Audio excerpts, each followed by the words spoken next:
Halo Sobat Indonesia in New York.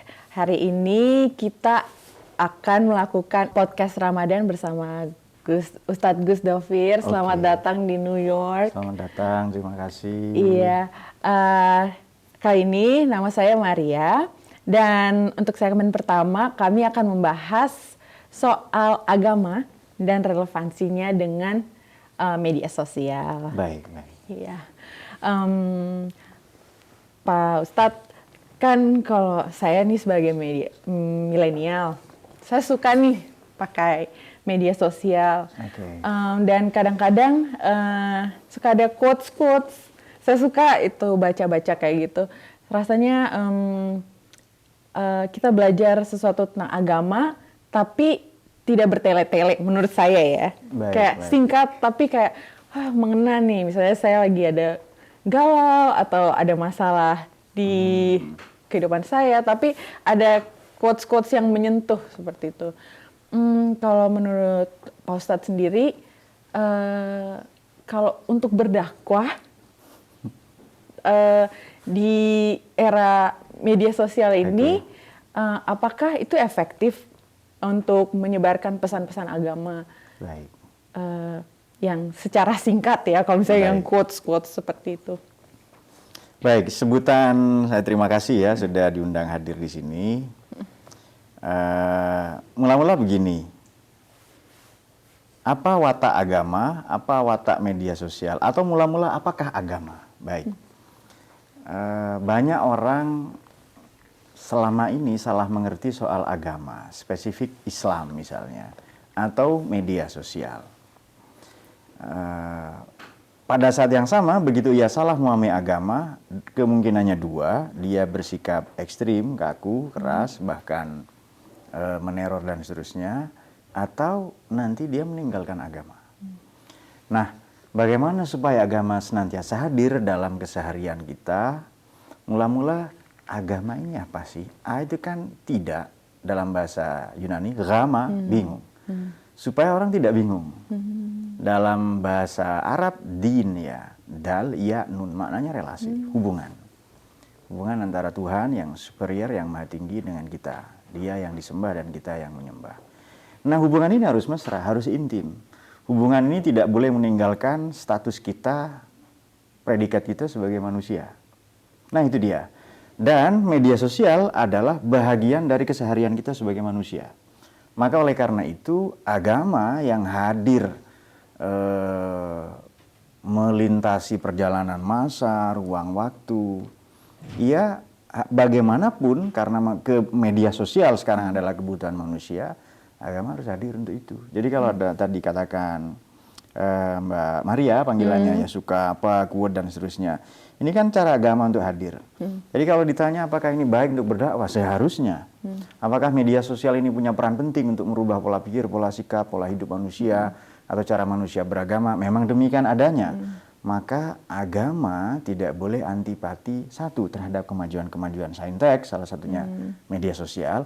Yang kedua, ia harus hadir dalam keseharian manusia. Agama ini harus omnipresent. Kalau tidak, agama akan semakin ditinggalkan. Saya kira itu. Baik. Lalu di media sosial itu kan kita, orang-orang yang menggunakan itu memang punya ruang untuk berekspresi. Betul. Kadang kita bisa mengekspresikan apa saja unek-uneknya kita, apa pemikiran-pemikiran kita. Jadi untuk agama sendiri berarti membuka ruang untuk orang berdiskusi. Baik. Namun kan diskusi itu bisa, saya rasa ada ujungnya, ada yang jadinya kok malah berantem. Jadi poin dia baik. Ya. Jadi menurut Pak Ustadz, kalau misalnya sampai berakhir pada berantem atau menghasilkan suatu pemikiran yang baru, bagaimana cara mengarahkannya itu? Ada buku bagus. Saya punya versi Indonesianya ya. Judulnya adalah Death of Expertise atau Matinya Kepakaran. Itu bagus sekali buku itu. Jadi dikatakan begini, sekarang kan kita memasuki era disruption. Disrupsi ini tidak ada ruang, jarak, waktu. Jadi Amerika dengan Afrika Selatan ini kan jauh. Itu jauh secara antropologis. Secara geografis. Tapi secara antropologis belum tentu. Jadi sekarang negara-negara ini borderless, tidak ada batas lagi, sudah sangat dekat kita. Jadi kita ini bukan lagi warga negara desa, warga negara kota, kabupaten, kita adalah warga negara dunia, world citizenship. Jika demikian tidak ada lagi ruang, jarak, waktu. Media sosial menyediakan untuk itu. Jadi ada pencitraan, ada misalnya begini nih, saya bisa menandai ada tokoh agama besar misalnya. Taruhlah tokoh agama A, sementara ada pengguna media sosial dengan akun B misalnya ya, dia dengan akun B. Dia bisa menandai, bisa nge-tag gitu. Bisa mencaci maki, bisa marah, meskipun secara personal dia belum pernah ketemu. Nah ini media sosial. Maka dengan mengenal watak media sosial ini yang sedemikian rupa, yang sangat mungkin terjadi perdebatan, friksi, ya, konflik, pertentangan, dan lain-lain. Nah, saya hubungkan dengan tadi matinya kepakaran. Nah, orang ini untuk menjadi expert misalnya, saya ingin ahli dalam bicara, retorika. Saya butuh waktu sekurang-kurangnya 10 jam untuk melatih keterampilan saya bicara. Tapi di media sosial tidak butuh itu. Dalam sekian detik. Betul, orang bisa jadi ahli di langsung segala bidang. Di media sosial ini anak-anak bocil-bocil saja, ini milenial terutama, mereka merasa mengetahui banyak hal, tahu banyak tentang banyak hal, padahal mereka tahu sangat sedikit tentang banyak hal. Nah itu dia wataknya media sosial. Merasa sudah sampai padahal ia baru memulai. Nah jika demikian, kalau ada friksi, ada pertentangan, ada begini, seharusnya kita merujuk kepada siapa ya? Siapa yang paling terpercaya? Ini expert di bidang agama siapa? Di bidang politik siapa? Kalau sekarang kan bebas. Kita bisa bicara agama, politik, kebudayaan, moneter, keuangan, moral, pekerti, seks misalnya. Itu bisa apa saja tanpa batas sama sekali. Itu media sosial. Nah oleh karena itu, dan misalnya ya saya sebut saja Facebook, itu kita bisa berteman. Padahal di dunia nyata saya misalnya dengan tokoh B ini guru saya. Tapi di Facebook ini teman, tidak ada guru di situ. Jadi kalau ada opsi berguru sih ya ada. Tapi kita sudah belum berteman ya di Facebook, belum ya. Nanti kita apply saja, saya pilih. Tapi kalau yang laki-laki, yang mas-mas di sini kalau ada minta pertemanan ke saya, abaikan atau lain kali. Mungkin lain kali saja. Tapi kalau Mbak Maria nanti saya langsung terima. Nah, Yes. saya begini juga. Oke. Nah, jika demikian prinsip ini berlaku. Ini kan matinya kepakaran. Sekarang perhatikan deh, ustadz-ustadz, tokoh agama di TV, di kanal video berbagi, salah satunya YouTube ya. Itu saya menyebutnya ustadz kunci Inggris. Dia paham 1-2 ayat, dia punya 3 atau 4 hadis, dia gunakan 1-2 ayat ini untuk menjawab semua pertanyaan, bahkan pertanyaan yang belum ditanya. Nah, itu aneh kan? Jadi 1 ayat atau 1 hadis ini digunakan untuk menjawab semua pertanyaan. Ini kan tidak bisa sebenarnya. Jadi ada ranah-ranah tertentu, ada kadar-kadar tertentu, ada kadarnya, ada ini porsinya untuk apa. Ini seharusnya proporsional supaya efektif, ya mangkus dan sangkil dan lain-lain. Nah tapi di media sosial tidak. Makanya kalau ada perdebatan tadi itu sulit. Nah oleh karena itu di era matinya kepakaran, era disruption ini, kita harus pandai-pandai memilih guru, merujuk ke siapa. Misalnya siapa yang betul-betul terpercaya ya, di bidang A misalnya, di bidang ilmu B atau ranah C dan seterusnya. Nah supaya tidak terjadi hal-hal yang tadi itu, ada pertengkaran atau apa dan seterusnya. Dan ini boleh jadi nanti disalahgunakan. Kalau sedikit saya bergeser ke isu politik, 2017, Pilgub DKI, 2019 kemarin, ini banyak isu-isu agama, bahasa teman-teman di Indonesia itu digoreng sedemikian rupa untuk menjatuhkan salah seorang kandidat, bahkan untuk memakzulkan impeachment ya kepala negara, bahkan untuk mengganti ideologi negara. Kenapa ini terjadi? Karena era media sosial. Nah ini tanpa kontrol, tanpa kendali, kalau jujur kita katakan belum siap kita menggunakan media sosial itu, maka yang terjadi adalah ya kebencian. Aneh enggak? Ini fakta ya. Netizen Indonesia, warganet Indonesia paling barbar se-Asia Pasifik. Coba itu. Tapi coba Anda datang ke Indonesia, warga negara Indonesia paling ramah di dunia. Ramah, sopan, dia santun, kemudian dia sangat friendly. Tapi kenapa di media sosial itu warga Jakarta 10 juta tweet per hari, percaya nggak itu? Artinya ya hampir semua orang tweet itu. Paling cerewet, paling gaduh dan seterusnya. Dan saya belum menemu di New York. Jadi New York ini saya pelajari 72 kali lebih sibuk dari Jakarta. Tapi hampir nggak ada yang apalah ya Twitter atau apa yang seheboh Jakarta lah. Meskipun tentu isu-isu itu digoreng juga, isu agama, politik, dan seterusnya. Coba kemarin kita gagal jadi Piala Dunia U20. Saya sebenarnya mau ikut juga kan, tapi U40 ya, sudah lewat ya sebenarnya. Ya sudah enggak apa-apa. Ini agama dan olahraga. Agama dan politik. Kenapa sih agama dicampur adukan ya? Kenapa ada mixture sedemikian rupa? Kenapa? Jadi kenapa ada kekacauan sedemikian rupa? Ini karena banyak orang tidak ahli. Sabda Nabi, mari kita ingat ya. Kalau idza usidal amr, lalu keluar kiainya kan? Nah, saya jarang katakan itu ya, sering saya hindari. Idza usidal amr ila ghairi ahli. Kalau satu urusan diserahkan kepada yang bukan expert, maka fantagir sa'ah.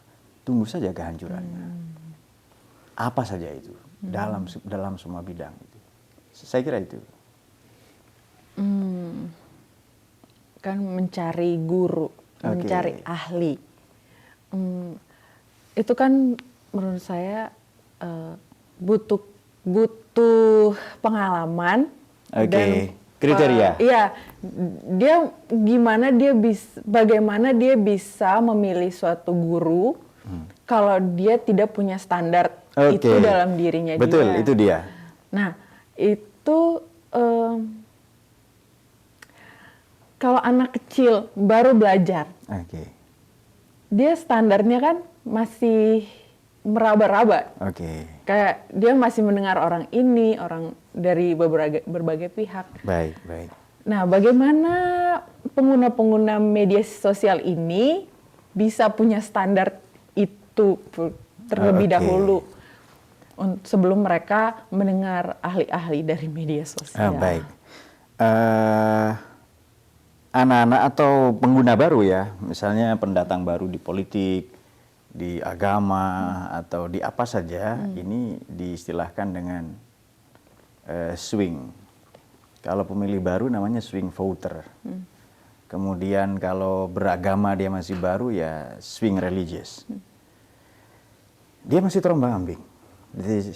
Dia terombang-ambing, dia masih cari ini ya. Tapi mula-mula kita bisa tentukan kriteria paling sederhana dengan akal sehat itu begini. Misalnya, ini saya beragama. Saya maunya tidak bingung. Karena A tidak, agama itu bingung. Saya bekerja, tujuannya saya punya pendapatan, punya penghasilan, atau saya ada income yang rutin lah ya. Tapi dengan agama saya tambah bingung. Dengan agama saya tambah mengalami perpecahan, saling menyalah-nyalahkan yang lain. Maka itu bukan salah agama, tapi dia salah pilih guru. Nah, untuk pemula misalnya kan ada orang ini kan yang nampak ingin gagah dalam beragama. Wah, takbir ya kan di jalanan itu.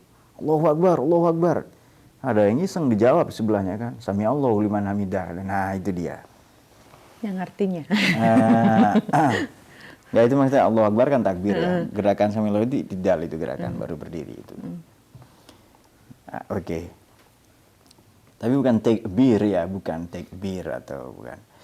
Nah, ada orang yang beragama ingin nampak gagah. Ini agama ini supaya gagah kita harus perang, harus. Itu terlambat. Dia salah lahir generasi yang seperti itu. Dia seharusnya hidup di zaman perang atau di zaman di zaman inilah, di zaman yang tribe, zaman suku-suku ya, yang tribalistik itu. Nah, makanya tadi perlu kita dudukkan begini. Kita merujuk kepada basic agama yang paling dasar itu kan dua, syahadat kan. Asyhadu an la ilaha illallah kepada Tuhan, wa asyhadu anna Muhammadar Rasulullah kepada Nabi. Saya bersaksi tidak ada Tuhan kecuali Allah dan saya bersaksi Nabi Muhammad adalah utusannya atau utusan Allah. ini sudah ada dua prinsip ketuhanan kemanusiaan. Nah, kira-kira kita ilustrasi gampang begini. Ini Mbak Maria ingin menghormati saya, respect kepada saya. Tapi anak saya disakiti, dibully, diintimidasi, dipukulin. Kira-kira saya tambah seneng enggak itu? Jadi di depan saya Anda ngasih saya apa, makanan apa, baik-baik, bertutur kata sopan apa. Tapi anak saya Anda sakiti. Itu saya bukan tambah senang, saya malah benci. Demikian pula kepada Tuhan. Bisakah kita meraih ridho Tuhan tapi caranya menyakiti sesama manusia? Itu kan kontraproduktif. Kalau begitu, kembali ke basic tadi. Ini kriterianya berarti ya. Ketuhanan kemanusiaan. Islam ini tidak hanya salat, zakat, puasa, haji. Menikah juga bagi yang jomblo ya. Kita doakan semoga di bulan yang mubarak ini. Supaya amin ya. Seharusnya ada amin garis keras ini kan. Nah, oke. Wih, kalau yang sudah menikah jangan amin lagi. Mendoakan yang mendoakan, ya, oke. mendoakan yang Nah, ini dia. Yang kedua kemanusiaan. Coba deh, agama mana yang membolehkan membunuh kemudian? Itu di Quran diancam begini. Siapa bunuh satu orang sama dengan membunuh seluruh umat manusia. Jadi, wakadzalika katabna ala bani Israil, man qatala nafsan bighairi nafsin aw fasadin fil ardi faka'annama qatalan nasa jami'a. Barang siapa bunuh satu orang, bukan karena kisos ini hukuman mati. Tidak ada orang melakukan pelanggaran berat dihukum mati, dia harus dihukum mati. Bukan karena itu, maka dia seperti membunuh seluruh umat manusia. Yang kedua, man ahyaha faka'annama ahyan nasa jami'a. Barang siapa memberi kehidupan, maka seolah-olah dia memberi kehidupan pada seluruh umat manusia. Maka spirit agama ini memberi kehidupan.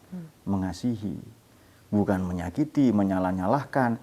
Kalau ada orang mengkafir-kafirkan, perbuatanmu ini neraka kamu, seolah-olah dia panitia pembangunan neraka, atau panitia pelaksana, panitia kiamat ya kan, atau panitia pembangunan surga. Bukan. Kita sama-sama tidak tahu di afterlife seperti apa. Jadi jangankan afterlife, sekarang saja what after setelah ini kita tidak tahu. Jadi kita hanya bisa berencana, tapi nanti eksekusinya apa kita tidak tahu itu. Jadi kriterianya adalah dia tidak hanya beragama, hanya kepada Tuhan apa, beribadah apa, worship dan seterusnya, tapi pada prinsipnya kita juga menjadi manusia. Ini dalam bahasa agama ta'nisul insan, how to humanize human. Bagaimana memanusiakan manusia. Jadi orang semakin tinggi spiritualitasnya, religiositasnya, semakin dia memanusiakan orang lain. Nah, kalau menyalah-nyalahkan, pilih guru dengan dua kriteria ini. Jadi, saya ingin membuat Tuhan senang. Saya puasa, zakat, saya haji, umroh tiap minggu. Misalnya loh ya, umroh tiap minggu, haji tiap bulan, katakanlah demikian. Jadi tiap bulan Dzulhijjah, maknanya tiap tahun juga. Oke, maka tapi saya menyakiti sama manusia. Ini saya kepingin ini ibadah apa? Tapi saya bikin pengeras suara, alhamdulillah sini tidak ada. Dibikin pengeras suara sampai saudara saya non-muslim terganggu. Nah ini bukan Tuhan senang. Malah kita yang kita tidak bisa meraih derajat yang tinggi ya Tuhan senang. Malah kita dimurkainya, itu dia. Jadi itu kriteria paling elementer, kembali ke basis Islam itu sendiri apa? Syahadat, ketuhanan, kemanusiaan. Itu bisa kita uji. Jadi kalau ada ustadz atau guru atau oknum apa, oknum habib misalnya, kalau ada yang mengkafir-kafirkan, mensirik-sirikkan, membid'ah-bid'ahkan, atau dia punya propaganda-propaganda yang buruk misalnya, maka ini tidak layak diikuti, tidak layak dijadikan guru. Ya sama dengan anak kecil kan. Nah, agama ini hadir dalam segala kondisi, untuk segala usia. Saya kira demikian, itu kriteria paling elementer. Baik.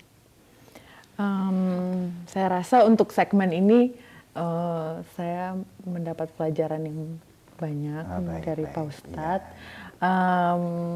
Mungkin bisa sharing juga Pak Ustadz tadi buku-buku yang mungkin teman-teman bisa jadi bahan referensi sobat-sobat di New York kalau misalnya mau baca-baca gitu, tadi buku-buku yang tadi disebutkan yang tentang siapa tahu teman-teman mau kalau mau belajar agama dengan gampang mengenai sosial media misalnya, saya rekomendasikan beberapa tokoh ya, tokoh untuk diikuti misalnya di Islam ya, Profesor Quraish Shihab. ada Profesor Nadir Shah Hussain, Gus Nadir itu di Australia dan New Zealand ya, ketua BCI NU di sana.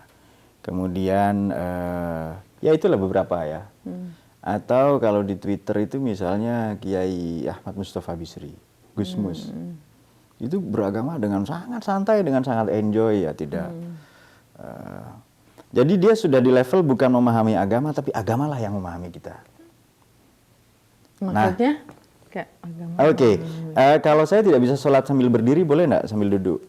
Boleh. Kalau saya, misalnya ada ibu-ibu menyusui, boleh dia nggak puasa. Menyusui anaknya loh ya, bukan yang lain, sorry. Boleh dia nggak puasa, boleh dia, atau perjalanan misalnya, boleh tidak puasa. Musafir. Betul, musafir itu, iya betul. Nah ini bukti bahwa agama sangat ringan, sangat enjoy. Nah kalau buku-buku, banyak ya buku-buku keislaman itu. Nah atau kalau mau belajar agama, ada Habib Lutfi. Misalnya Senang Habib, udah ada Habib Lutfi.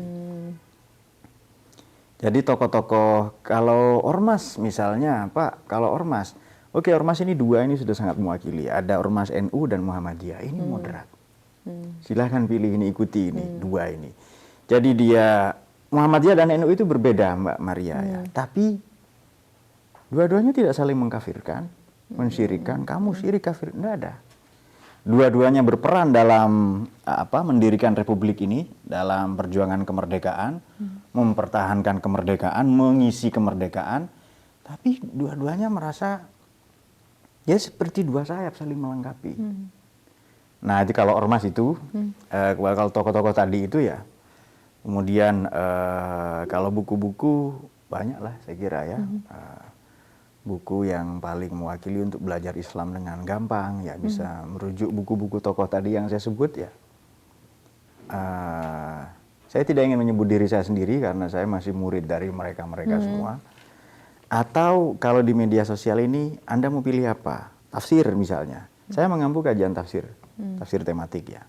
Kemudian fikih misalnya, fikih ini Islamic jurisprudence, hukum Islam. Apa hukum Islam ini hanya halal haram saja atau bagaimana? Nah itu Anda bisa ikuti ya. Atau akhlak atau tasawuf, mistisisme, sufisme, itu bisa mengikuti tadi Habib Lutfi. Tadi saya kira itu beberapa tokoh ya, tapi sebagai catatan penutup ini ya, sebagai catatan penutup begini. Kalau kita mau beragama, kalau kita ingin sungguh-sungguh membela agama, terutama melalui media sosial, jangan lupa satu hal, kita ini manusia. Terus siapa yang pantas mengklaim menuduh kafir sesamanya? Ya Tuhan, kita bukan Tuhan. Jadi sebelum, itu saya tulis di buku Peradaban Sarung, judulnya, Feni Vidi Santri ya. Sebelum kita belajar tentang agama, itu bagus, silahkan. Jangan lupa kita manusia. Belajar agama dari perspektif manusia. Kita ini manusia. Manusia ini dinamis, bisa benar, bisa salah. Setan, malaikat itu statis. Setan tidak ada peluang jadi baik, malaikat tidak ada peluang jadi buruk. Tapi kita bisa baik, bisa buruk. Agama membersamai kita, entah kita baik atau buruk. Tuhan hadir bersama kita, entah kita baik atau buruk. Maka yang buruk jangan dilaknat, jangan dicaci maki. Kita menolak korupsi, kita menolak, misalnya mohon maaf ada pezina, peminum apa. Kita menolak perbuatannya, tapi orangnya itu saudara kita. Kita membersamai mereka. Jangan seperti iblis atau setan yang menutup peluang mereka untuk bertobat. Nah, saya kira itu. Jadi apapun itu jangan lupa kita manusia. Intinya kita manusia. Mohon maaf, Tuhan tanda kutip sangat manusiawi, sangat mengerti kita, sangat mengerti manusia Tuhan itu. Seharusnya demikianlah kita berakhlak kepada sesama. Saya kira itu Mbak Maria. Terima kasih. Sama-sama. Ustadz, jadi kita melihat, sebelum kita mempelajari agama, kita lihat dulu kita adalah manusia. Kita adalah manusia. Kita adalah manusia. Betul. Menyentuh sekali untuk menyentuh, saya. oke. Ya, saya pun tersentuh. Saya jadi, iya. ya, jadi banyak belajar lagi betul. soal toleransi, soal hal-hal baru tentang pandangan-pandangan tentang agama. Oke. Terima kasih banyak. Sama-sama. Teman-teman, bagaimana tadi obrolan dengan Pak Ustadz? Tunggu episode berikutnya. Oke, terima kasih. Terima kasih.